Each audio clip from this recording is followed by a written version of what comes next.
Hey, all things FPS here, and welcome to another episode of From Noob to Quake Lord. A video series showcasing my journey from a player with very little competitive arena shooter experience to someone that hopefully over the next few months becomes fairly decent at Quake Champions. The game is vastly different from Counter-Strike type shooters, but I'll go more in depth about that perhaps another video. So I played around 20 deathmatch games. I've won one. I'm now placing more consistently in the top 3 or 4. I haven't played any sacrifice or team deathmatch games. I've played one duel game and actually won that, which you'll see in a little bit. Now the game looks fantastic.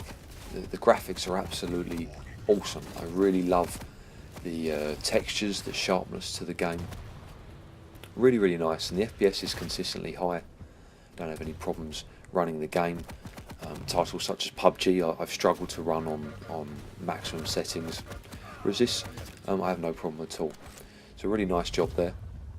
I love the look of the maps, kind of medieval, gothic, but also science fiction twist to it. I love that blend. And I was playing Quake 1 the other day, it really kind of reminded me of that. They've obviously tried to follow that style and it works really well. Really love the look of the maps, I have to say. The colouring is all fantastic. The game feels fantastic as well. The movement is very good, very crisp, very responsive. You go where you want your character to go. There's no fumbling around or clumsy movement mechanics. It's super sharp and super responsive, which is just what I want in my FPS experience. I've played PUBG, and as much as I enjoyed the game, the movement is clumsy and clunky, slow and unresponsive in comparison to Quake. They have absolutely nailed it on the head with this title. The guns look and feel fantastic. They feel very powerful when you fire them, and there's a clear distinctive difference between each gun in terms of its firing method and how to use it. Each one is viable in its own right. As are the characters or heroes in the game. I've been mostly playing with the Doom Slayer. I enjoy the double jumping mechanic because I love playing Doom single player so much, and I have played a little bit of the Doom multiplayer. So that I haven't been beaten consistently by a certain character. Each map that I've played, it seems very fair and very spread out across the board, with each character having its own gimmicks, pros and cons. So obviously the game is faster than Counter-Strike in terms of the speed of movement. However, the time to kill is much longer. On average in Counter-Strike Global Offensive, your time to kill from when you see an opponent to when you kill them or when you're killed is probably 1 to 3 seconds. Maybe sometimes a little bit longer. However, in Quake Champions it seems to be maybe 4 to 10 seconds, maybe even sometimes a little bit longer on duels. So this can give you more room for error in terms of your shots.